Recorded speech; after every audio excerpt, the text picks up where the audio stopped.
Oi, gente! Para quem gosta de lendas e de folclore brasileiro, a de hoje pode-se dizer que é o clássico dos clássicos. Depois da vinheta você vai ouvir tudo sobre o principal personagem do folclore do Brasil, o Saci Pererê.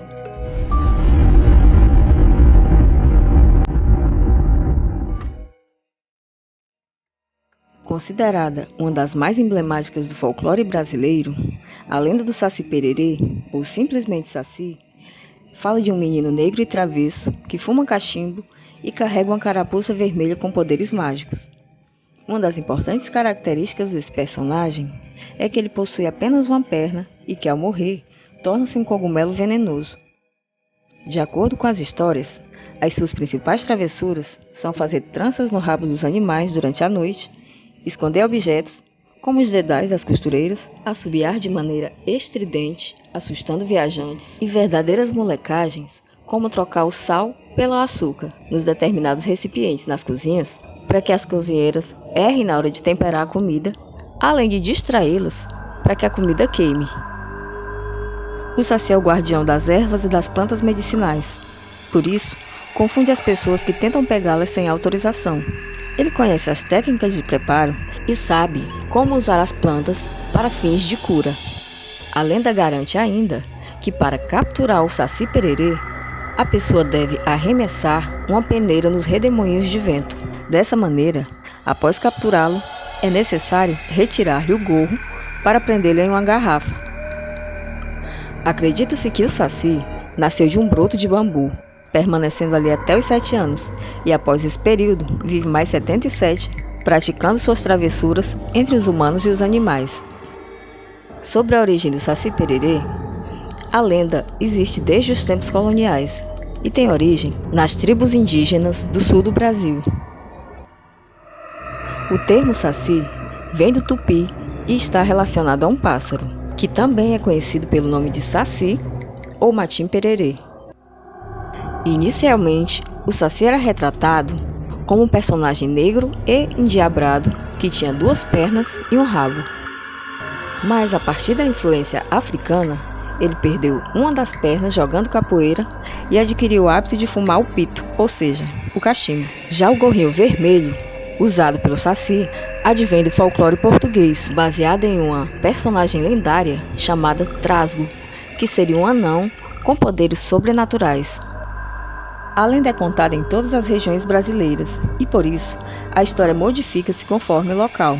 Em alguns lugares, ela possui nomes diferentes como Saci Sererê, Matim Pererê, Matita Pererê ou Saci Sarurá.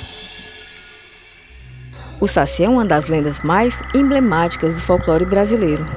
Não por acaso, já apareceu em vários filmes, livros e peças teatrais. O folclore brasileiro é marcado por sua riqueza e grande diversidade, e as lendas que fazem parte dele são sempre um grande destaque. A do Saci Pererê, por exemplo, foi influenciada por elementos da cultura africana e indígena, e ficou nacionalmente conhecida por influência de Monteiro Lobato, que, como escritor, foi responsável por popularizar a lenda do Saci no Brasil. Até o começo do século XX, a lenda do Saci era conhecida por muitos rincões desse imenso Brasil, mas foi por meio da obra de Monteiro Lobato que ela ganhou a grande dimensão que tem hoje. Para quem não lembra, Monteiro Lobato é um famoso escritor do século XX que ficou nacionalmente conhecido após criar uma das histórias infantis mais conhecidas da literatura do Brasil, O Sítio do Pica-Pau Amarelo. A associação de Monteiro Lobato com a lenda do Saci iniciou-se em 1917, quando o escritor realizou um inquérito no jornal O Estado de São Paulo, com o objetivo de colher respostas de leitores a respeito do que eles sabiam sobre essa lenda. O retorno foi considerável e Monteiro Lobato recebeu dezenas de respostas dos leitores do jornal. Com base nessas respostas, o escritor e folclorista sistematizou a lenda do Saci para dar origem ao livro Saci Pererê. Esse livro foi o primeiro no Brasil sobre a lenda do Saci e foi o responsável por espalhá-la por regiões que não a conheciam. Em 1921, Monteiro Lobato adaptou a lenda para o público infantil ao publicar O Saci, livro que faz parte da coleção do Sítio do Pica-Pau Amarelo. Você já sabe que o Saci Pererê é um ser mítico que habita as florestas e que ele tem por principal característica o fato de ter só uma perna, o fato de ser travesso e pregar peça nas pessoas. Ele é uma criatura minúscula, medindo apenas meio metro de altura, embora existam versões da lenda que digam que ele pode chegar a ter 3 metros, caso queira. É conhecido também por não possuir cabelos e nem pelos corporais, usar um gorro vermelho na cabeça e praticar o hábito do fumo pelo cachimbo. Algumas versões da lenda apresentam-no com olhos vermelhos, enquanto outras não trazem essa característica. Como mencionamos, a imagem clássica do Saci mostra-o como um ser místico, que realiza brincadeiras e, por isso, muitas menções do passado referem-se a ele como endiabrado. Por ser agitado, Saci costumeiramente está realizando travessuras por onde passa. Importante mencionar que dentro da lenda não existe apenas um Saci, podendo existir vários realizando suas travessuras todos ao mesmo tempo. Uma das práticas mais comuns realizadas pelo Saci é o ato de incomodar os cavalos, sobretudo durante a noite. Conta-se que o Saci costuma sugar o sangue dos cavalos, além de amedrontá-los durante a noite. Então, sempre que os cavalos estiverem agitados à noite, é porque um Saci esteve lá. Um sinal de que, de fato, o Saci tenha feito uma das suas com os cavalos são os nós e tranças que podem ser encontrados em suas crinas. Saci também costuma incomodar os viajantes que encontra pela estrada. Ele assobia um som bem estridente que atormenta-os e deixa-os incomodados por não saberem de onde e de quem vem tal som. Além disso, costuma derrubar os chapéus usados pelos viajantes, danificar o freio das carroças, entre outras coisas. O Saci também invade as casas para fazer suas brincadeiras. Ele pode queimar as comidas que estão sendo feitas, azedá-las se já estiverem prontas, além de desaparecer com objetos, apagar a luz das lamparinas, etc. O redemoinho já foi visto por muitos como obra do Saci para levantar folhagem e espalhar sujeira. Durante esse fenômeno, a lenda conta que é possível capturar o Saci. Para isso, basta lançar um certo tipo de peneira no meio do redemoinho. Aquele que captura o Saci deve retirar o gorro de sua cabeça para que ele perca seus poderes sobrenaturais. O último ato é aprisioná-lo em uma garrafa com uma cruz desenhada nela. O objetivo disso é impedir sua fuga. Conta-se que o Saci vive por exatos 77 anos, sendo que depois desse período ele pode transformar-se em um cogumelo venenoso ou naqueles cogumelos que são encontrados nos troncos das árvores, os orelha de pau. Na lenda, Saci é conhecido por estar em todo o redemoinho que é formado. O estudo das origens das lendas do folclore brasileiro é alvo do interesse de diversos folcloristas. Esses estudos apontam que sua lenda remonta ao final do século XVII ou começo do século XVIII. Isso porque não existem relatos sobre Saci nos primeiros séculos do período colonial do Brasil, como existem de outras lendas, como a do Curupira, que é mencionada em um relato de 1560. A lenda do Saci surgiu, segundo os estudos, na região sul do Brasil, entre os índios Guarani.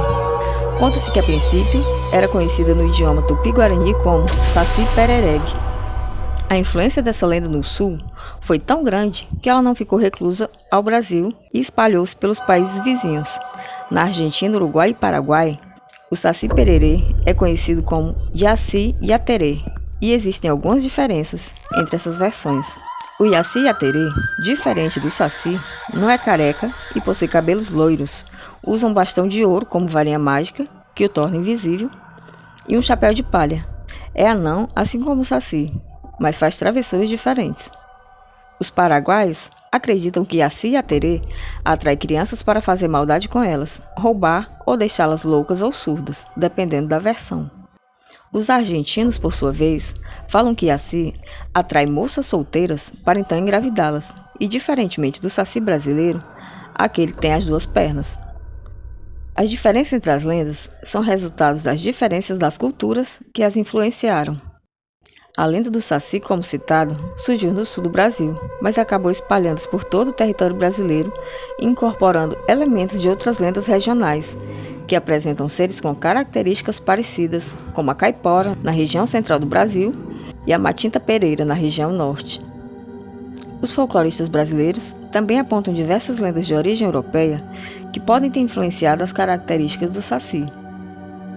Um dos exemplos mais citados é o Trasgo, um ser de pequena estatura que faz maldade e faz parte do folclore de Portugal. O hábito de fumar que o Saci possui é atribuído à influência das culturas indígena e africana, nas quais esse ato era comum. Outro elemento da cultura africana é o fato do Saci ter perdido uma das pernas após uma luta de capoeira.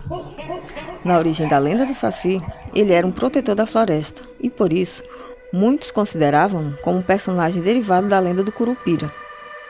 Na medida em que sua história espalhou-se, ele foi incorporando outros elementos que fazem parte do folclore de cada região e que podem ser oriundos de outras culturas. Por hoje é isso. Se você gostou desse conteúdo, deixa nos comentários, dá like, se inscreve e assim a gente consegue entender que você quer ouvir outras histórias sobre o Saci, causos de pessoas que encontraram com ele ou que contam que já ouviram. Enfim, fica a seu critério. No mais, um abraço, obrigado pela companhia e até a próxima.